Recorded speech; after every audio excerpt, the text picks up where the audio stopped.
So one of my turning points, ebungomeni, was when I started to do inner child healing with Joy Mohami, and realize how we have normalized certain behaviors. For example, how especially the initiation process of yomguni nomdao, and because umguni it's a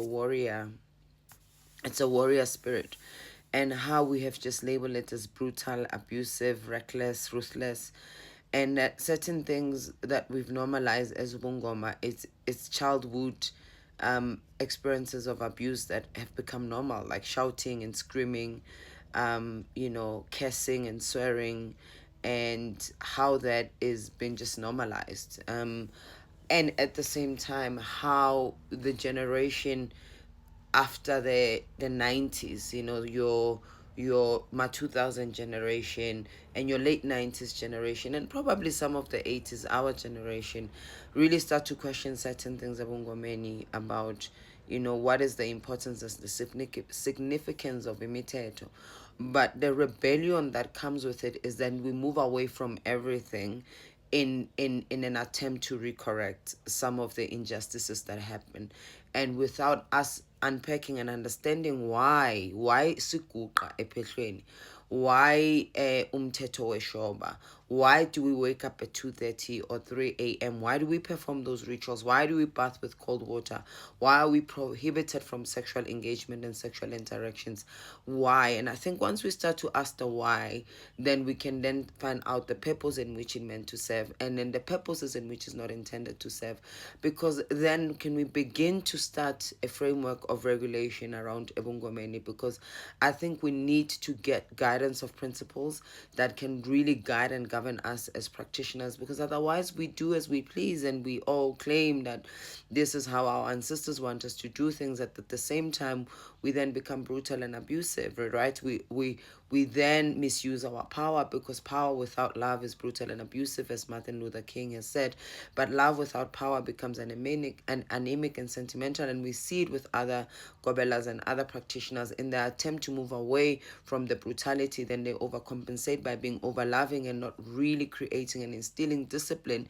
Then we've got healers who are ill-disciplined, healers who think they can do as they please and distort the practice. So either both of extremes are not useful. So what is useful is finding the middle ground, where we are able to be powerful and use power in a way that is enabling, way that is creative, and a way that understands that as a healer you must take accountability and responsibility, that the gift is instilled with you, is not given or granted by anyone else, but God gave it to you upon birth. Is understanding that as a healer, your healing energy is from your heart. Your thoughts are your healing energy. It's not the medicine that heals, but you activate the power of the medicine, because the healer is you.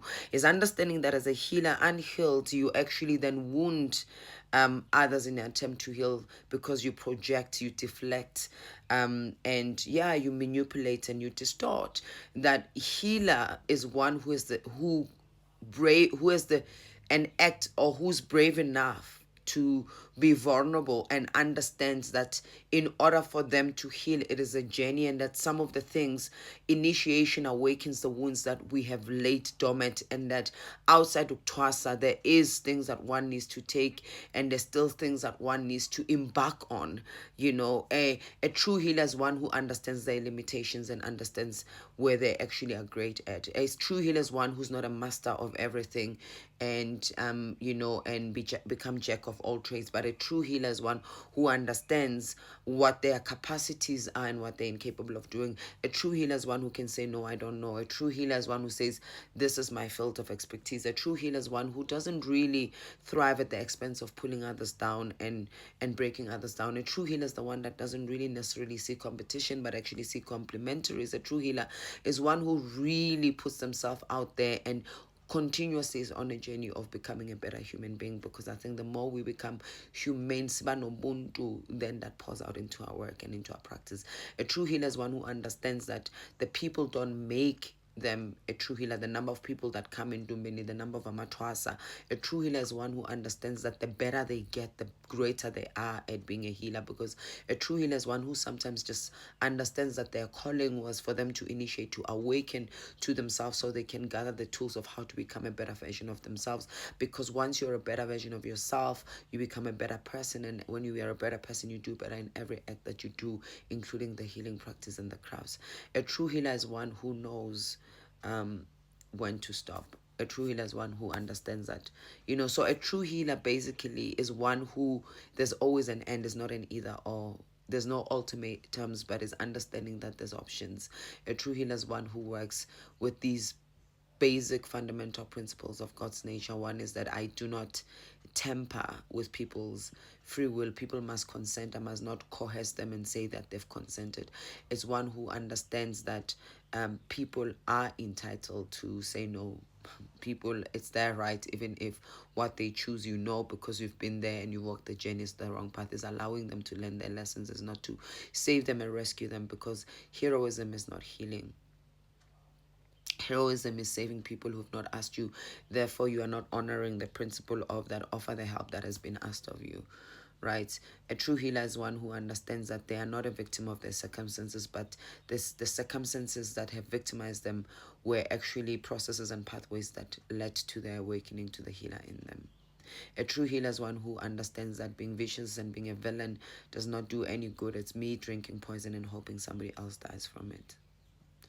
So there's a lot, but let me stop here. A true healer also understands that actually, as a race, as a human race, as a black race, we carry so much in our unconscious states, unconscious states that affects our actions and our ways, and one that is a seeker of knowledge and understands that ukthwasa kupheli, imfundo ayipheli. A true healer is a seeker of knowledge, because we know in the knowing we can do far better than we did without knowing. Blessed tribe.